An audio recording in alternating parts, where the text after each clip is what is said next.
Hey.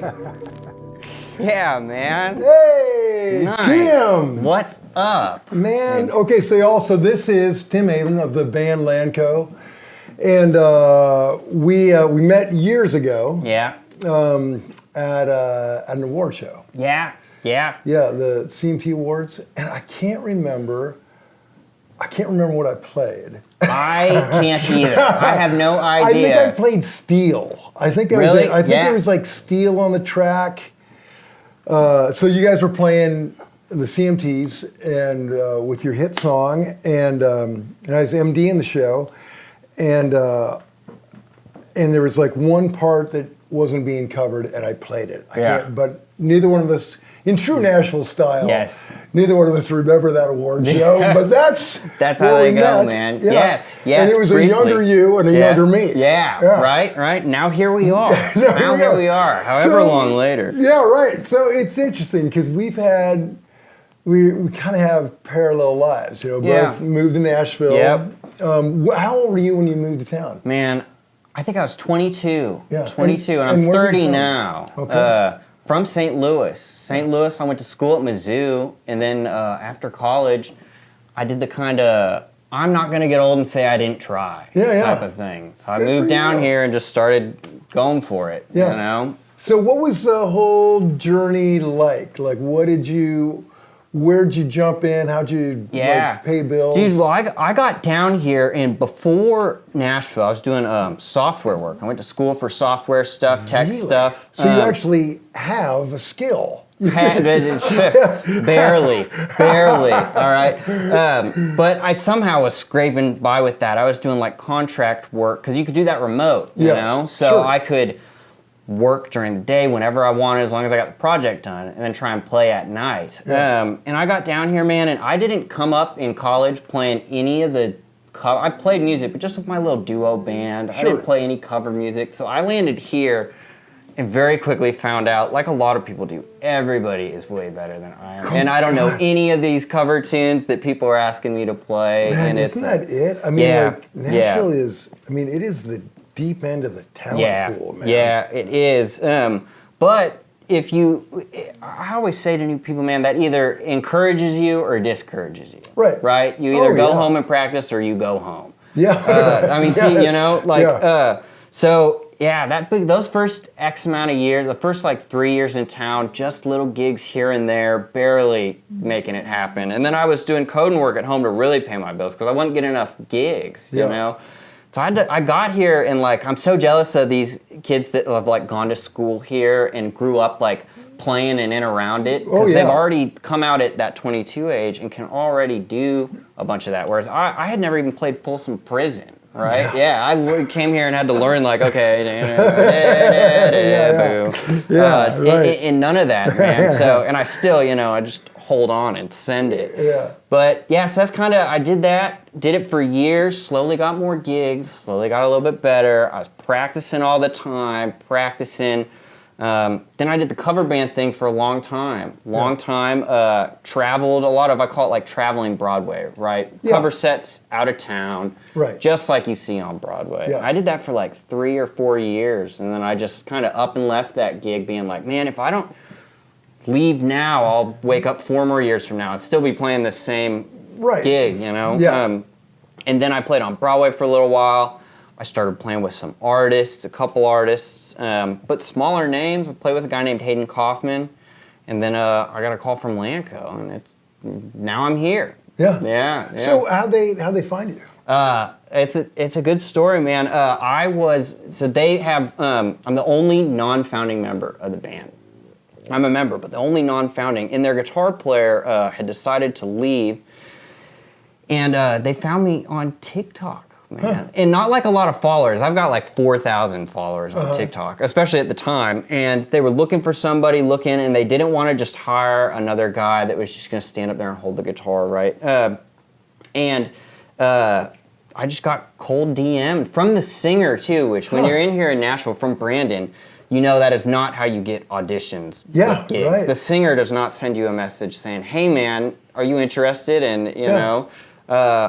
and then I played with them. It didn't go that bad. I played more, and now I'm in the band. Now I'm on the picture. Right. So, yeah. That's great, man. Yeah. Well, it's cool that you've got. I mean, I don't know. Social media is a there's a lot to it. Yeah. But honestly, it is such. I see it as a really valuable tool. For us. I mean, like when I moved down there was social media is so new. I mean, there wasn't even internet when I moved down here. I mean, you literally, you know, people like hung up flyers on the street. Yeah. Is that how you're getting gigs when you moved down here? Did you get any gigs like that? Well, downtown wasn't even happening. There were only a couple clubs, like Tootsie's was there, and a few others, and like Tootsie's, they would pay you, like $35 or something like that, and the tips were nothing. And I had a wife and a kid, and it's like, man, God, and that's a whole nother factor. I came down single, nothing, which did help because I could barely support myself for a long time. Man, it's a whole different. I can imagine. So how'd you get gigs then? What was the process like back then? God,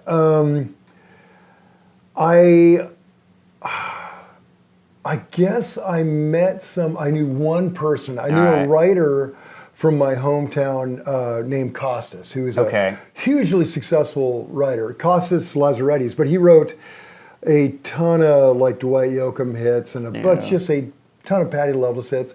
And he's this hippie dude playing around Billings, Montana, my hometown. His family immigrated from Greece when he was a little kid, and he would just play clubs. He went from making like $10,000 a year to hitting it as a writer and making like $1 million a year. Back when $1 million was $1 million. Yeah, exactly. And he was the one guy I knew, and it was really sweet. I talked to him about coming down here because he would go back and forth between Nashville and Montana, and we knew each other from playing clubs. And he said, "Well, man, if you go down, just remember this: the truest thing you ever hear is." Ask and you shall receive, seek and you shall find, knock and the door shall be opened unto you. Which, wasn't what I expected. But man, isn't that true though? It still is. Regardless of your spirituality, it is true. It is true. And I think that the one thing that, because I've been here like for 32 years now. And the one thing I've learned is that the people that my peer group that succeeded or didn't succeed, the only thing that the successful ones have in common isn't their ability. It's the fact that they just stuck around doing it. Dude, yes. It's like, because if you stick around, it's not a sure thing it's going to happen. No. But it's a sure thing if you bail. It's not going to happen. Then that guarantees you're not going to. It's going somewhere else. And I mean bail, like quit altogether. Just say I'm done. Because now actually you can, you can be discovered arbitrarily on social media. I mean, seriously. And it's funny. I always had, for a while before LANCO or anything, and I was in town, and you have Instagram and stuff still then. Like I'd landed here, and that was obviously already a thing. But I'd tell people, I'd be like, that's important to have, but you're not just going to get like a random gig off of it. But if I'm calling for a sub on something, first thing I'm going to do is go to your Instagram and be like, hey, you at least have a video of you playing something, right? And just verify, like, so it's kind of like the business card. And it's ironic because I'd always be like, you're not going to get a gig from that, but it's good to, and then I did end up getting a gig from it. But, and with not a lot of followers, but it's same thing, it's sticking around, and like the ask you shall receive type thing. Man, so much of what's happened to me in the past couple years has all been just because I started putting myself out there. Not the best player in town. I can play my parts.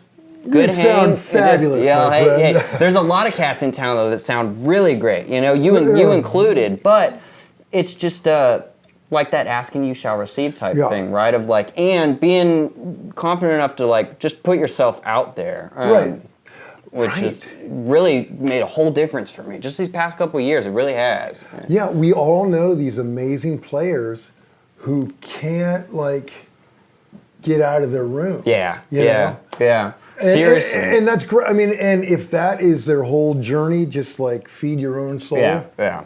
Have at it. Yeah. Good. That's Absolutely. great. Mission accomplished. Yep. But if you want to, like, play with others. Yeah, you got to get out there. You got to get out there, and you got to get out there and fail. I think that's the hardest part. When you first land in town, there's so many gigs that I just did terrible on, or I didn't know the songs, or I mean, and it's like not letting that ruin you. Even though there's times you feel like it is. I go back home and be like, I freaking suck. Yeah. But then I went back home and practiced a lot too, and was like, okay, I missed this song. How do I get better at it, or whatnot? And it's just, it's kind of, it's survival of the fittest type thing, but it is, like you said, just sticking around, keep swinging the bat, hit something at some point, even a little bit. You know? Exactly. And I think, the joy is in doing it. Like, okay, like when we were just playing there, that was genuinely fun. Best part of my day. Just sitting down. It's like, talking is hit and miss. You never know if you're going to get your idea across. But God, man, when musicians lock up, even if it's just for a few fleeting bars, you kind of feel it. Yeah, absolutely. And it's probably the feeling we're all constantly chasing, right? Of just that great, because when it's not there and it's not that, you really feel it. And it either makes you feel amazing or terrible, right? Do you ever get off a gig and everybody on stage knows it didn't happen. Yes. It didn't connect.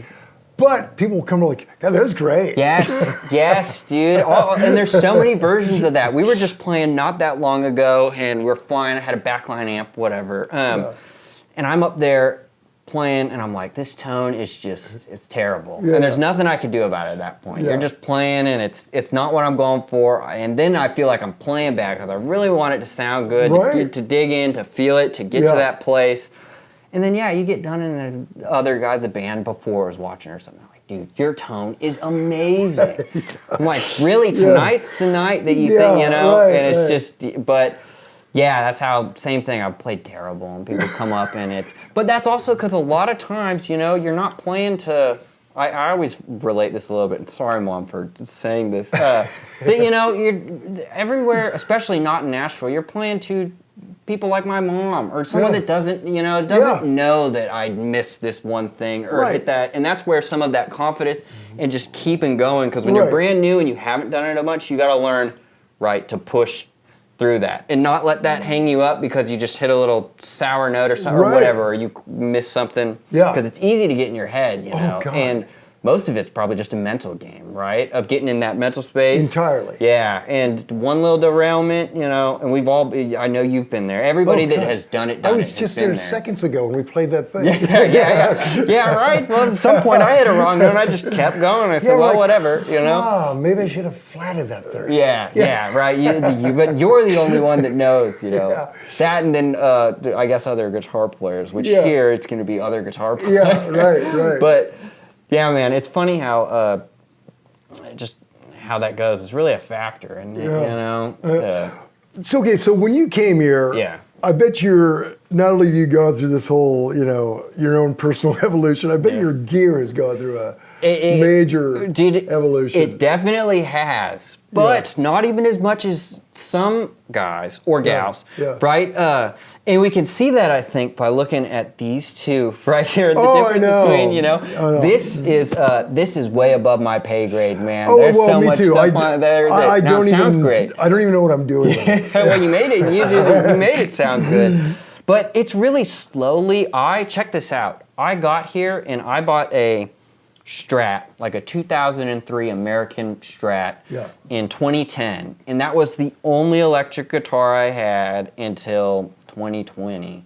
The only one. So I got here late 2016, and all those first gigs, I've got one guitar. I'm taking one guitar. I had a Tube Screamer and like one other pedal or something, Yeah. a tuner. I had the most basic setup. That and Hot Rod Deluxe on the clean channel. Yeah. And I played that for all my first like 3 years of living here because even once I was starting to gig more, I still didn't have enough money where I could really like invest in other stuff. And it's honestly only been in these couple last years that now it's like evolving a little bit more, but I still keep it pretty simple, man. Like that jam, I kicked on one other thing.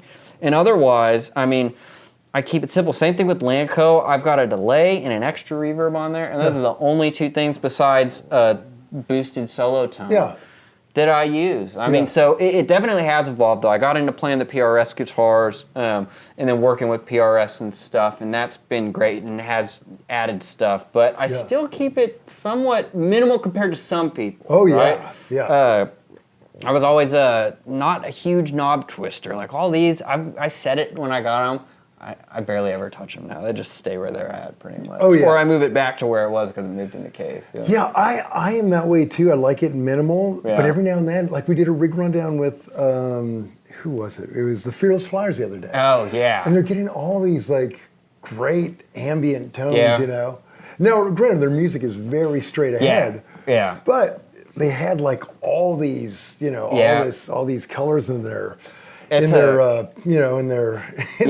I'm like, God, maybe I should have more shit. Yeah. Well, that's what happens when I sit down here and I hear what you're doing through that. I said, maybe I need one of those extended things. I start putting some more stuff on here. Oh yeah, the Stereo. That's why I built this thing. I got this. Suddenly had more room. I thought, well, I got more pedals. Yeah. Let's see what happens. Well, that's what's cool because it looks like if it was closed, it's about the same-ish size as that, right? Yeah, I think so. And then you just pop it out because here I'm out of space pretty much. Oh yeah. But you've got it now. You're in the squeeze it in between. Yeah. Seriously. State. And before it was just this down here. These two are new. Which shout out to Brian Wampler for those, which I've really liked. But even that, like getting two pedals in one day, I don't know if I've ever done that. Right. Because I'm just so minimal with it. But both of those are really cool, and I've added some other colors, you know. And then, I mean, here, right? It's funny, you don't have one, as I'm about to say. You're not a Nashville guitar player if you don't have one of these on your door. Well, you know what, though? The Keeley, the Keeley is like, I like it. I feel like it does all that plus more. Yes. Yeah. Although, you know, I mean, that's like this become is the standard of the great. industry. Yeah. This one's not that bass cut one. Yeah. So I love it on this single coil, yeah. like a Strat or something, because it beefs it up. But on the humbuckers, this gets too woofy for me. So that's where then I use that bell instead, and you can color it a little bit more. It cuts more. And with LANCO, like I'm mainly playing a DGT. Yeah. That's the whole gig there. That through a bunch of different amps, depending on what. And speaking of which. Look at this, man. I bought this like, it was during Nashville Star, I can't remember. So it's like I don't know, like 18 years ago. Wow. And God, man. Dude, look at that. Look at this. This is what I want mine to look like someday. I got a little ways to go. Yeah, you just have to tour the world with it for 20 years. Yeah, man. Well, that's what it looks like. That neck, and see, that's how. Oh, yeah. I'm even just. Oh, man. See, that's. Yeah, and that you can really only get by playing. I guess you can relic it, but not really. This is like, you completely wore that off. Yeah, that is cool for if you can't see behind that. Yeah, it feels so good. Man. But it's like, you know, I don't know. I think when you put in the notes on a guitar, then they're like really yours. Although this is the first time I picked these up and well, me too. I've played one of these briefly with a bunch of other people and didn't, but they sound great, man. I mean, it's a cool guitar. This is it's interesting we've got both of these because it's kind of the same, but it's kind of not. Okay, let's do a taste test. Okay, let's do for that Stratty thing second.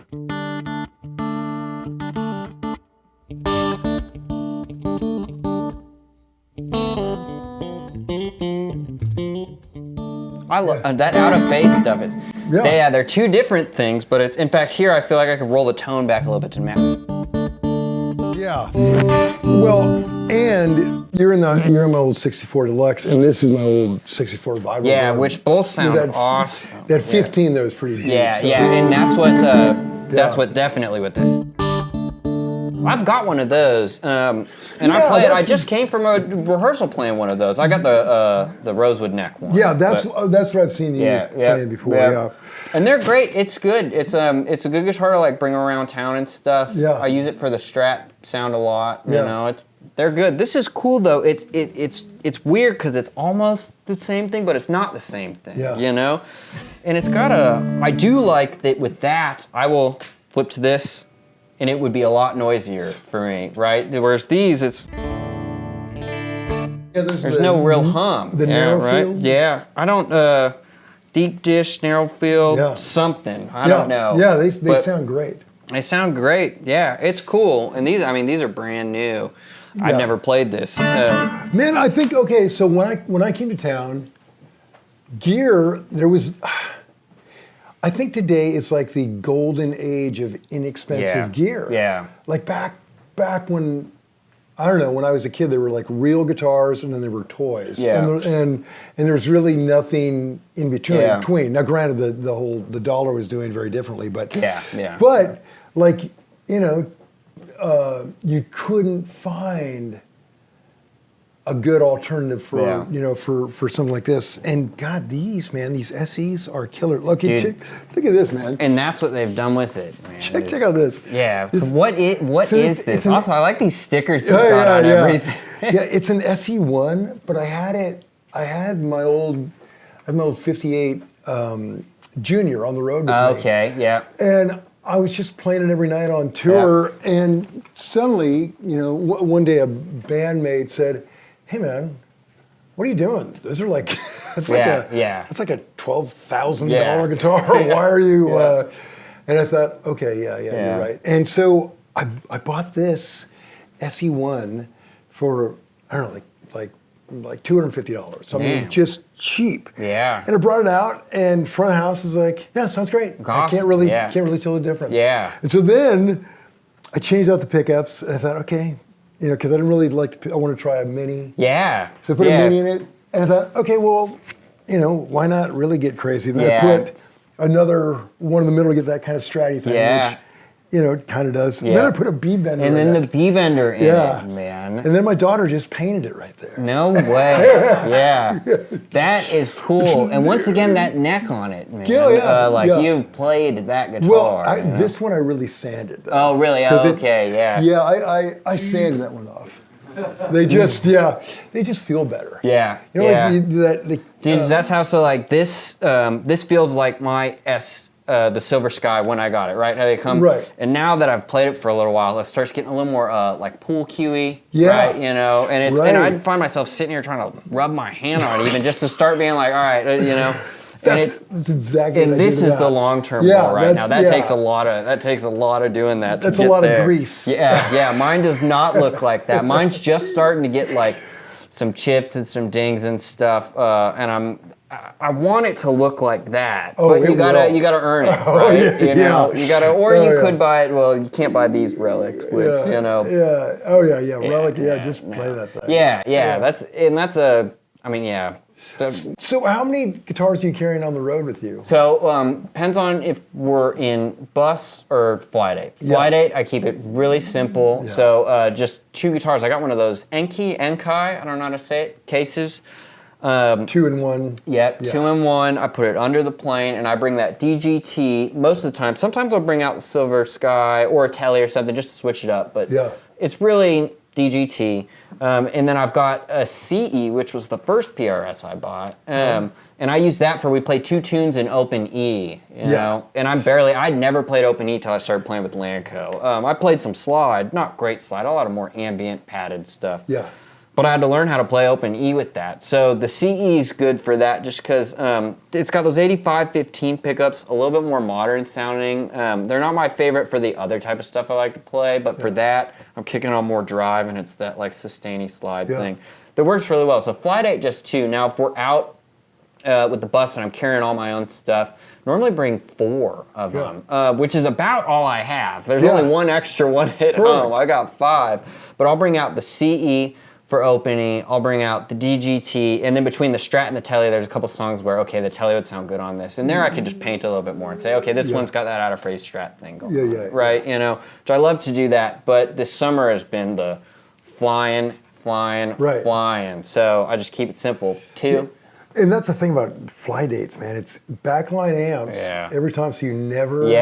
You never know. It's a skill almost in itself, isn't it? Of just every time getting there, learning. And this summer, I keep changing my order. So I was in a twin, then we did the deluxes. Then I was trying 2 deluxes because we were playing outdoor stuff. Yeah. Then now I've been on. I've always been a Fender amp guy. Love Fenders. Strat into a Fender. It's always what I grew up playing. And now I just started with the DGT doing like an AC30 with it. Yeah. And I really like how it sounds. It cuts really well, you know? And that's another thing too, that like playing in that band mix, like my at-home tone is very different than what I like than when I'm in the band, because I have to make it a little bit brighter each time just to cut more, you know? And the AC30 really helps with that. Yeah. So. Yeah, because that's a big-ish band. There's 5 of us, but we've got the utility player, and then Brandon, our singer's playing acoustic a good amount. Yeah. But Jared, our utility guy, I mean, he's playing keys, organ, mandolin, banjo, acoustic, 12-string, electric. Yeah. So it's all, and it just depends on what song it is. So. Finding your frequency is a real thing. Absolutely. Yeah, there's like a space in there, and I never thought I'd be playing Vox amps. Not that I don't, I'm just such a Fender amp guy. But lately, they've been sounding really good with the humbuckers. Yeah. I took it to one gig. I took that guitar just to switch it up, and I plugged it into the Vox, and I just couldn't get it. And thankfully, the backup the guy had brought was just a deluxe. I plugged it into that instantly. It was like, the Strat lives in a Fender. For me, at least, for the way I play. But, traveling box amps right now, and I like it. I can't believe I'm saying that. I've just, I don't really know how to operate them. I've had to learn. So our Jared, our utility guy, for his electric parts, he's always played an AC30, and he had to kind of show me a little bit where to. I definitely had to tweak it some to get to the good spot, you know. But at the end of the day, I still just love a twin, or 2 deluxes is great. You know, when you're outside at least. If you're inside, you don't need it. But outside at some of these bigger things, and I'm very thankful also that I get to play a real amp. Right. Yeah, that's a lot of people can't. That's a requirement almost now sometimes. When I was out with Lee Bryce, I just showed up. You know, you tour all year, and then you take a little Christmas break, and then show up for rehearsal for the next tour. I showed up for rehearsal after Christmas, and my amps were gone, and there were modelers. And the sound man supplied it. Yeah. I mean, but the sound man, Wayne Paul, he's a brilliant guy, great engineer. He said, we knew if we talked to you about it, you wouldn't be happy about it. So this is the way it is. Yeah. And I'm like, okay. Yeah. Man. Okay. And then plugging into one you don't know it all, which I'm sure it sounds great because there's other still don't know it. Yeah. Man, that's why I can't. I mean, technically, right? This HX Stomp, I can do a direct out signal. Yeah. It's like it goes back to what I said before. I'm not like much of a knob turner, and if I can't plug it in and it instantly sounds great, I just don't care about it. Yeah. I just am not into it. Although the pedal board really does come in handy for the backline thing, because even if you've got a terrible amp, if you got something that can kind of get you there. Yeah, absolutely. It's funny, if I lost my guitars on a date, this is almost more, it is more important, just because it's simple stuff, but I've got sounds programmed in there that I need for because you can find one of these everywhere.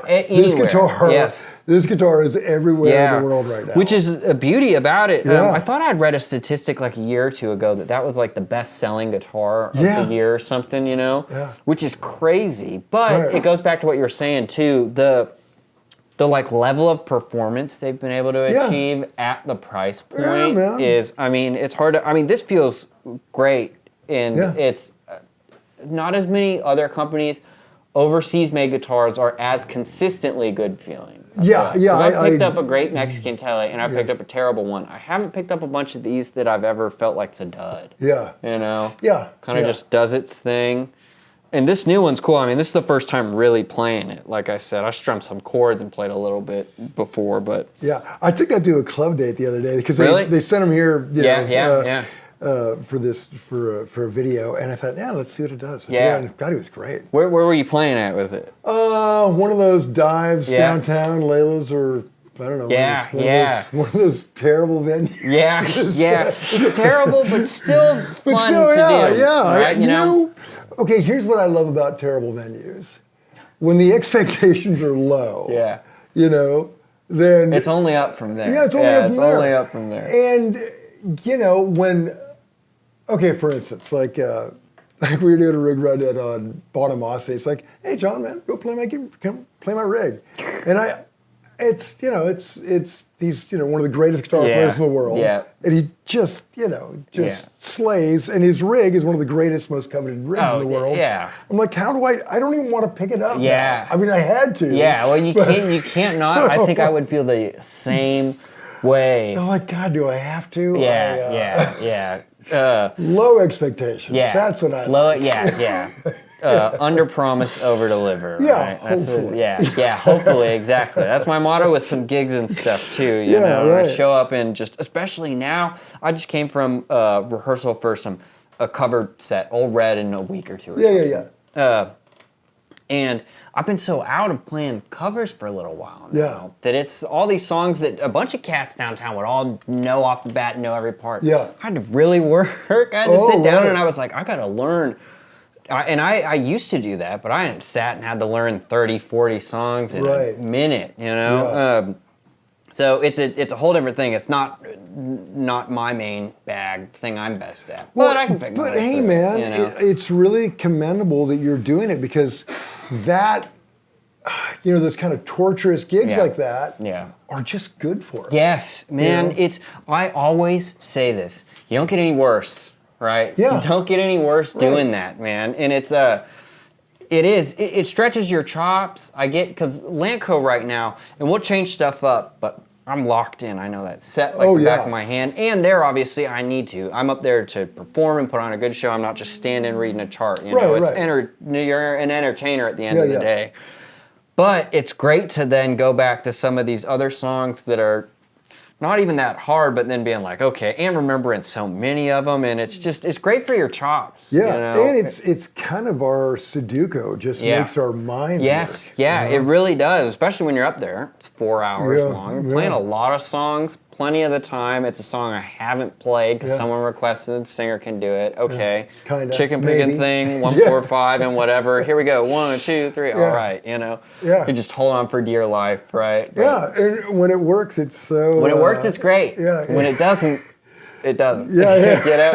But you're right. It's good, and that's like right now. I've got 2 weeks off from the road with LANCO, and I got hit up for a couple of these, and I was like, oh, I'll do it. Yeah, I'll do it. It pushed myself a little bit, which it is. It might seem like a smaller gig, but I've had to work harder to get these down than to, but it's still fun, man. Yeah, I mean, when I first moved to town, there were only like a few places where there was music, like Printer's Alley had music, and like Tootsie's, and maybe a couple other, but they were hit and miss. And, but I remember going down to Printer's Alley with my neighbor Dale Watson, and Red Vocart was playing there, and Red at the time was touring with Haggard. Oh yeah. And he had a night off, and he's just playing down in this, in this dump, and just slaying it. I'm like, man, why is he doing it? Because players got to play. Yeah, you love it. Players only love you when they're playing, man.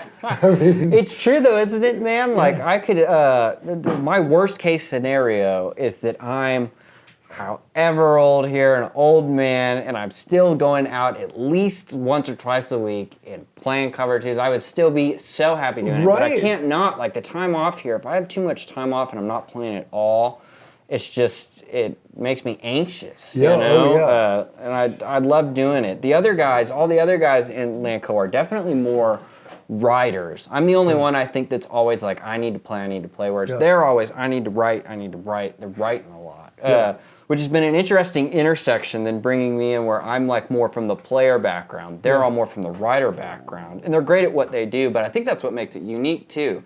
because they're all who's playing on the records and stuff. Yeah. Just recorded a bunch of new music with them and stuff. And that limitation a little bit, I think, is what makes it unique. Yeah. You know, as opposed to just can do everything, which I can't do. I was brought in and it's like, okay, great. I've got my lane. I'll stay in my lane, you know. But it makes it fun. I think. Oh yeah. Yeah, definitely does.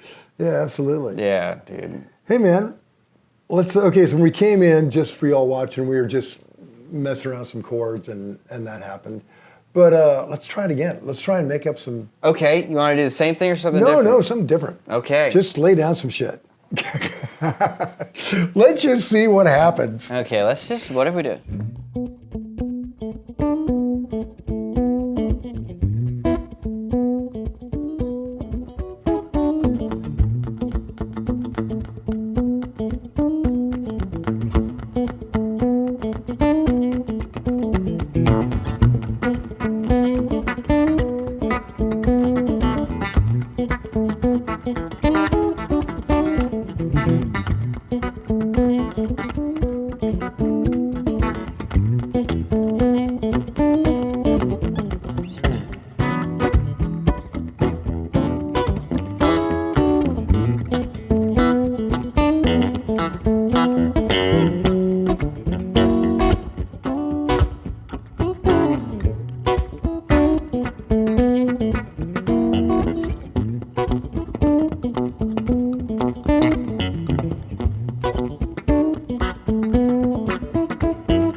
Nice, man. Nice.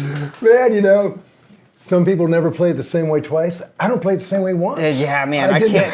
I send it and then forget it. And when I'm in the studio, that's hurt me a lot because they'll go, "Oh, that was cool. Do it again." And I said, "What did? Yeah. What? Do what again? What I don't was know. it? I don't know. You know." You know, man, and I think that's the best part. Like where it goes where you don't expect. Yeah, yeah. You know, like and I think that's why ultimately humans are more interesting than AI. Yeah, absolutely. Because the mistakes. It's the imperfections. Exactly. Yeah, it's like, or maybe it's like channeling to the universe to get full hippie on you. Yeah. Like, I don't know, like Pat Metheny has this theory that there's kind of a resistance in us. And if we let go of that resistance, this music that comes from something outside of us will just flow through us. Yeah. And I don't know, man, when I watch that guy play, it works for him. God, it's crazy. Yeah. I mean, and that's a level that's he never runs out of ideas. Yeah. He's a St. Louis guy. Is he a St. Louis guy? I don't know that. I don't know. That'd be cool if he was. Chuck Berry was, right? Yes. Yeah. They've got a statue of him. I can't even remember what the part of town is called, but yes, he was. Okay, you got Chuck. So yeah. maybe Pat, but definitely Chuck. Definitely Chuck. That one I know. That one I know. I used to play. I think my first ever gig in high school was like at a crappy little like pizza bar place across the street from where that statue is at. Oh yeah, cool. Yeah, and no one came. Yeah, of course. I mean, you need a classic. Of course, classic. Yeah, that's all part of the training. Yeah, you know? I've still played gigs like that sometimes. Oh yeah, you know? Not with too. LANCO as much, but yeah, we're going. You know, but yeah, man, just improvising and stuff like that, and listening to the other person, and just not knowing where it's gonna go. And I don't know. I just I love doing that, and that's one of those things that takes like doing it some more and getting comfortable and confident with just not being worried about messing up. Right. And like I'm just gonna kind of send it. I don't know. Right. Like it's a skill almost a little bit in itself. I feel like totally of letting go, kind of like what you were saying. Yeah, right? to not be too precious about any of it. And I think, in fact, I write this column for Premier Guitar called Last Call, and I just handed one in, and it's about that. Like we have, I think a lot of players have this sort of, you've heard of body dysmorphic. We have like a music dysmorphic where we don't recognize, we hear ourselves and hear something wrong with it. Yeah. But I think if we do it enough, if we do it like this and make ourselves do it, we can let go of that. Yeah. And just be in the moment and let it go where it goes. Which is the hardest thing to do, I think, because it's like we talked about earlier, so much of it is a mental game. And man, getting to that headspace is the hardest part. Right. Of getting where it's like, I'm just going to relax and go. And especially like all the different environments, there's different types of gigs and stuff. And it's easier for me when I'm in an environment like this where we can just jam and send it. And it doesn't matter because there's really no right or wrong. Right. There's no, Right. But getting to that space, even when I'm playing the stuff with LANCO and trying to get to that headspace, most of the time I can get there and it feels good. But sometimes, if the tone is sounding really bad, and you start thinking about that, and then I'm not just, and you could make a whole video or series just about like the mental game of music, right?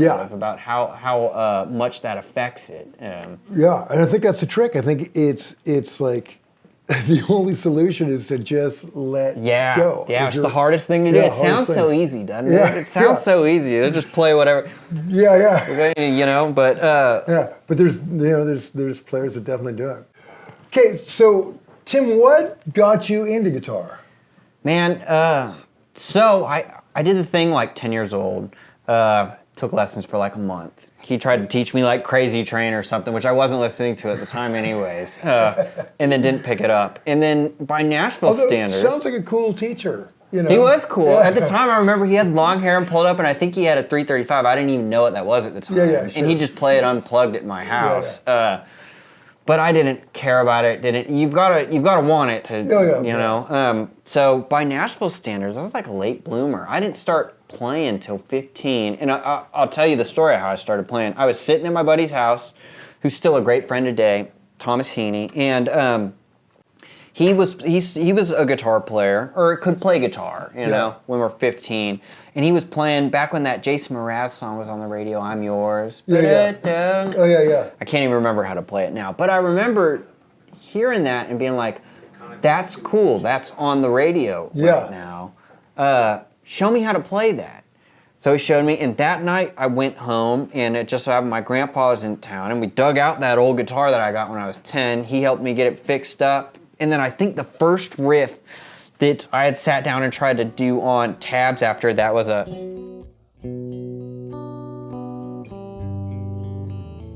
Right, yeah.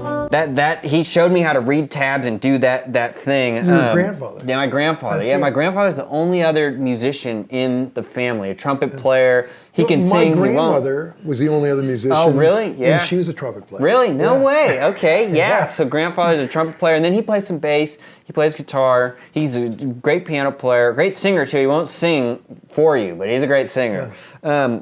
But so then fast forward a little bit, I picked it up there. Never put it down.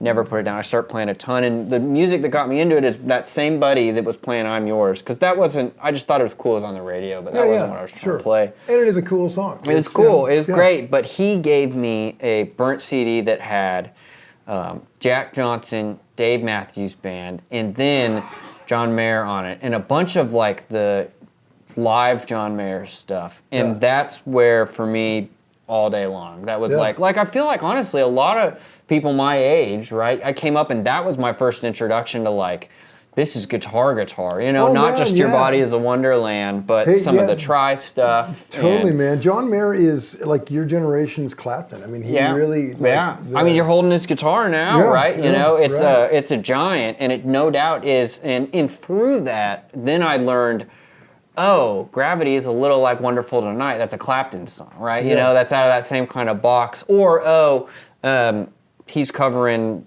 what's that, Jimmy? Bold as Love. That's a Jimi Hendrix song. I didn't know that. So through listening to those, and like, then I started extending and being like, okay, Clapton stuff. Okay, here's Hendrix. So I went through that whole kind of classic rap, but it started with John Mayer on All Day Long. And I was never even trying to... That's a great place to start, man. It was good. I loved it. And I was always obsessed with not even trying really hard to like play all the hard stuff, but all that soulful, just like... Right. Just trying to get that bend right. I remember spending a lot of time just to... I love all that stuff, man. Although you didn't add the fifth, that's when I came to Nashville. Yeah, you had that top note, right? Right. But so I did that. I ended up playing as a little duo with that guy that introduced me to it, and we played all through college together, cover songs, wrote music. Yeah. Then I moved to Nashville, and as I was talking about before, right, got into the cover gigs and started having to learn, like, okay, how do I play Chattahoochee and Folsom Prison and all that stuff that you got to know how to play. And then I started getting artist gigs and stuff, and I will say, and this is interesting, because this will lead to what we might talk about here, is that I was learning a ton through YouTube. In fact, almost to a fault. I had spent too much time early on watching people's hands and being spoon-fed the info that once I came to Nashville, and someone hands me a demo that I can't look up how to play, said, oh, shit, I have to learn it with my ears, you know? And it's taken me years to then get that skill back up and better, because when I got here, it was really bad. Or my ear just wasn't as good as a lot of guys. You just hadn't put in the... I hadn't put in the time, and that's it. I'll, online stuff, if I live stream or do whatnot, people ask a lot, like, how do you get better at training your ear and whatnot? It's literally just learning the song. I'm just using it. It's just using it. But... So is that what got you into your own YouTube thing? Yeah. So I've always been recording videos. Always. I don't know why, but when Instagram was still just the 15 seconds, I was always putting up a video of me playing, always recording. And I'd listen back to it obsessively. I'd listen to myself a lot, which sounds weird, but I think that was constantly, if you're like critiquing it. No, Tim, I totally get it, because that's the only, in the heat of the battle, you don't know what you sound like. I mean, we don't. Yeah. And to hear it back, and it's like, okay, I'm rushing. Yes, exactly. That's the only way. Yep. That's I still do that all the time. Anytime I have any footage of me, I'm listening back, and it just never ends, right? It's always like, oh, I could have played this better. I should have left a lick out there, or use more pacing, or do something cool. You know, it's always like, it just evolves. But I was doing Instagram. I was always in the YouTube community watching videos and stuff. And I mean, honestly, some Premier Guitar stuff way back then, right? I don't know what year you guys started, but at some point, everybody that's my age had seen videos like that and whatnot. But YouTube then, or not YouTube, Instagram, then into the TikTok stuff kind of when that came around. And on TikTok was where I wanted to live stream, and you had to get to 1,000 followers to be able to live stream on there. So I was like, okay, that's my goal. I'm just going to get to 1,000 followers. And I'm starting this with like 8 followers. I just made a TikTok. This is like right kind of after COVID had hit or whatnot. And I started posting videos, and I found that I'd teach some stuff, and people like the teaching things, but also giving people like a real life look into what's it like to be a normal person that said, I'm going to move to Nashville and try and play guitar for a living and pay my bills. Yeah, the whole journey. The unfiltered look of not a rock star, not a have even lots of money type of, that was the goal from the beginning of it. I did that on TikTok for a while, and then that led to the LANCO thing and stuff, and it expanded. And then at the top of this year, I had set a goal for YouTube to reach 300 subscribers, which I crushed very quickly. And it's the same thing of like putting out content of just, I don't know, I really like giving people the inside unfiltered look of like, here's what it's actually like. I have to find parking for this gig. Then I lug my gear down here. Then I come back and I pay $25 out of the money I made for that park. You know what I mean? Like the real honest look of not just, look at this big stage I played on. Because I'll get to do that, but you didn't see that something was wrong with the hotel, or catering didn't work, or the bus broke down, or whatever, right? Like, real life is way more interesting. Than the fiction that people are trying to create. Yeah, seriously. And I think part of what helps that is I just straight up use my iPhone, which some of that I'd seen, we've all, and probably a lot of people out there watching have seen like Tom Bukovacs' channel and stuff. And it's great knowledge. Obviously, he's a giant in the community, playing-wise, and this and that. But the production quality is low. It's just his phone, it looks like, right? And that's what kind of made me be like, I think before getting into YouTube, you kind of had the sense of like, I need lights, and I need a microphone, and I need a better camera and stuff. And I think I just started posting videos, and inadvertently, I think that helped the brand a lot, because the low production quality makes it feel more real when you're traveling on the road with me. It's like, obviously, this guy, I'm just holding my phone walking through the airport. Yeah, it's just a dude, exactly. And I think I like it because I feel like it gives people an extra thing to connect with that breaks that fourth wall a little bit. It's people a peek behind the scenes. I get a lot of comments of people talking about like, it's really cool, like I never chased that dream, and it's cool to see the actual inner workings and stuff. And hopefully, as my career grows in general and stuff, and that grows, it's just more and more of that. And I don't know, I like doing it. It's very creative, which is, you know, too, because you're all over the internet, and you have been for a long time, you know? Yeah, and it's funny, because like I don't know, like my generation, I mean, we didn't, I really do. I really love, I love that all that information is out there. But yeah, it took me a while to even, like before I started filming rig rundowns, I'd never watched one. I wasn't even aware of them, I thought we were just a magazine. I did. I wrote this column, you know, and I just thought we were a magazine. Really? Yeah. But that's still an early But now I do it all. Yeah, but now, And now you're just all over it. You know? I love the whole deal. Yeah, it's an interesting space, but it also goes to say doing music professionally at any level is diversifying yourself. Like I play gigs, but then these are other parts of my business that are, you know, and that's for anything. It's hard now to. I feel like someone to come to town and just land something if you have, especially a family and kids, that's just going to pay your way all the way just from that, you know? Almost everybody I know has, whether they also write or they play gigs on the side or they record or they do YouTube stuff or whatever, you know? Yeah, that's it. It's you do have to diversify and just kind of say yes to whatever. All kinds of stuff. Yeah, like you get paid just to like write charts. Like drudgery. But a way to make some dough. Yeah. I've got friends that are way better at writing charts than I am that will take gigs like that and stuff. But they can just sit in the car and just listen to it and do it. I still have to grab a guitar and be like, is that going to the 2 there? I think it is. I don't know. Yeah. I can just listen to it, but it's probably not going to be right. Yeah. That's how don't get me wrong. I've done it before and then showed up and realized, they're going to a different chord, you know? But, yeah. That's how it goes. That's how it goes, isn't it? Funny. That's great, man. Yeah. Well, hey, let's I don't know, let's jam. Okay. All right, I think you're kicking this one off, John. Okay. How about the mighty key of A? Okay.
man. Heck yeah. Hey, y'all. Thanks so much for hanging. Dude, absolutely. It's been great. Let's do more of this. Thanks for having me, man. That was great. Yeah. That was great. All right. So check out LANCO online. Check them out coming to a city near you. Yes. Yeah. Yes. That's right.